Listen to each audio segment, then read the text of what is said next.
नमस्कार। मैं हूँ असीमा भट्ट।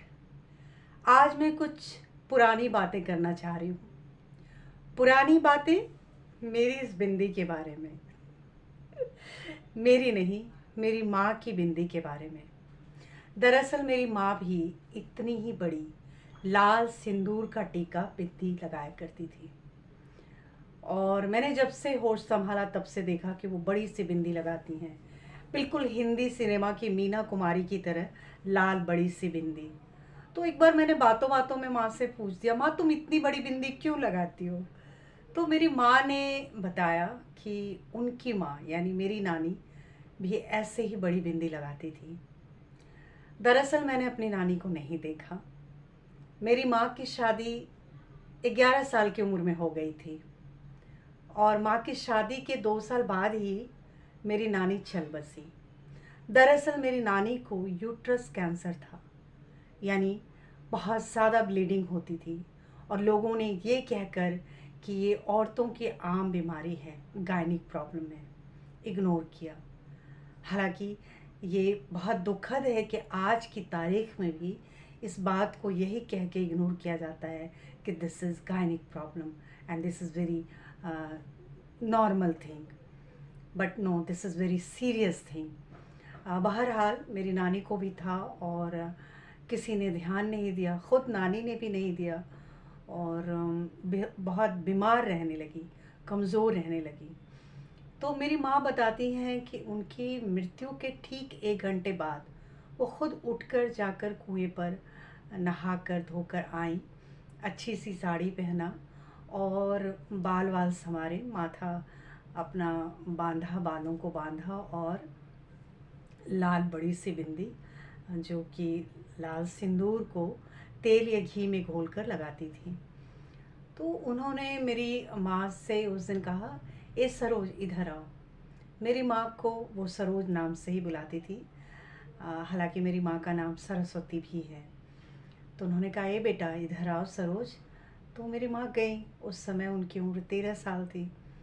तो मेरी माँ गई अपनी माँ के पास और मेरी नानी ने उनके माथे पर भी ठीक उतना ही बड़ा, मतलब जो बिंदी वो अपने माथे पे लगाती थी, ठीक उतनी ही बड़ी बिंदी उनके माथे पर भी लगाया और मेरी माँ से कहा कि बड़ी बिंदी लगाने से औरतों का भाग सुहाग बढ़ता है और माथा चमकता है।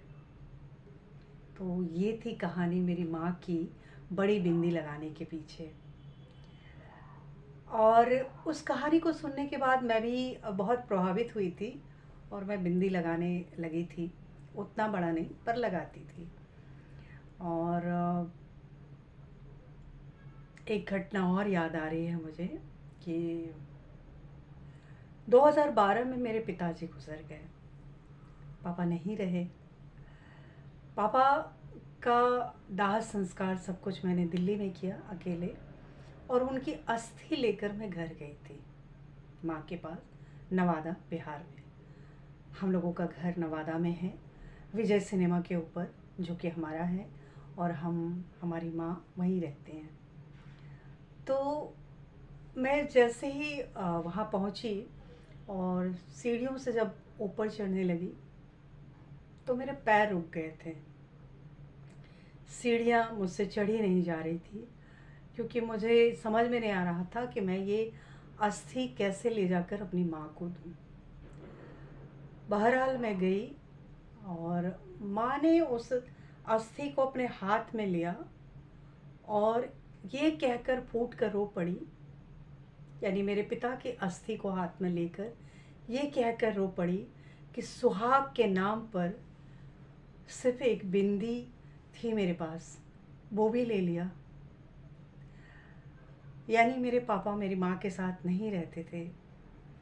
पापा ने हम लोगों को इमरजेंसी के बाद ही, इमरजेंसी में जब वो जेल गए और फिर 7 साल बाद जब बाहर आए तो उन्हें लगा कि पॉलिटिकली हमारा जो देश है, हमारी जो पूरी जो पॉपुलेशन है, वो उनको उनकी ज़्यादा ज़रूरत है। तो इसलिए उन्होंने हम लोगों को, घर को, माँ को, सबको छोड़ दिया। पापा कहीं भी रहें, वो जीवित थे तो माँ के लिए तो पति जिंदा है यानी सुहाग है। तो माँ बिंदी लगाती थी, सिंदूर लगाती थी। तो माँ का ये कह के रोना कि सुहाग के नाम पर एक बिंदी थी और वो भी आपने ले लिया, वो भी ले गए अपने साथ, यानी अब वो बिंदी नहीं लगा सकती। क्योंकि अभी भी जो छोटे शहर हैं वहाँ पे ऐसी मान्यताएं हैं कि जो औरत जिसका पति नहीं है वो बिंदी नहीं लगाती। माँ जिस तरह से फूट के रोई, मुझे उस वक्त कुछ हुआ और अजीब सा लगा, बहुत पेन हुआ, बहुत एक और मैंने जो बिंदी लगाई थी तुरंत मैंने हटा दिया अपने माथे से कि मेरी माँ, यानी जो कुछ भी कहा वो मुझ पर कुछ अजीब सा असर कर गया, तो मैंने अपने माथे से भी बिंदी हटा दी। बहरहाल 13 दिनों तक जो हिंदू रिचुअल्स हैं, जो सब लोग जानते हैं जो होता है, वो सब हुआ, वो मैं करती रही। और जो श्राद्ध होता है, 10 कर्म होता है और ब्रह्म जौनार होता है और फाइनली जो ब्रह्म भोज होते हैं, वो सब कुछ हुआ।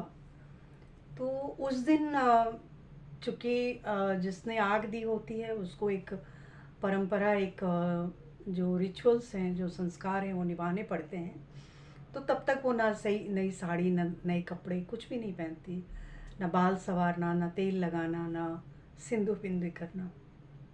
तो वो मैंने भी नहीं किया, चूँकि मैं करता थी।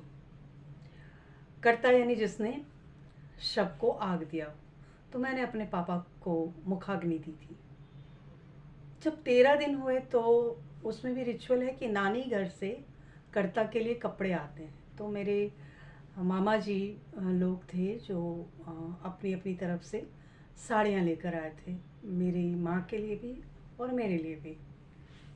सबको पता था कि मैं ये कर रही हूँ। तो मैंने वो नई साड़ी पहनी जो मामा जी की तरफ से आया था, वो पहनी।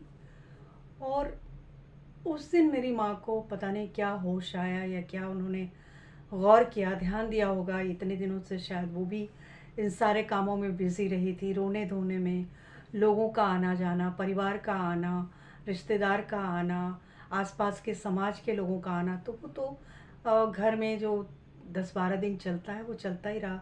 तो शायद ध्यान नहीं दिया होगा या दिया होगा, मुझे नहीं पता।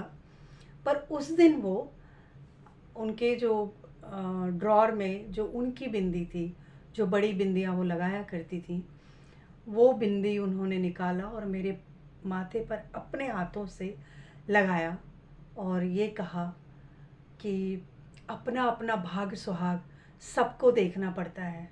मेरा तो अब नहीं रहा, इस दुनिया में चला गया, तुम्हारा तो है, तुम क्यों खाली माथा रहोगे। तो ये थी मेरी बिंदी की कहानी। और चूँकि ये मुझे विरासत में मिली है, मैंने नानी को नहीं देखा लेकिन सुना है कि नानी इतनी बड़ी बिंदी लगाती थी। माँ को देखा कि वो बड़ी बिंदी लगाती थी। मैंने कई बार माँ से पूछा नानी कैसी दिखती थी, क्योंकि उनकी कोई तस्वीर, कोई फ़ोटो नहीं। तो मेरी माँ कहती हैं कि बहुत सुंदर दिखती थी। और जबकि मैं जानती हूँ मेरी माँ बहुत सुंदर है, तो मैं पूछती हूँ क्या तुम्हारे जैसी सुंदर थी, तो कहती नहीं, वो अलग ही सुंदर थी, सबसे अलग थी, बहुत सुंदर थी। तो ये थी आज की कहानी। ये जो मेरी बिंदी के पीछे जो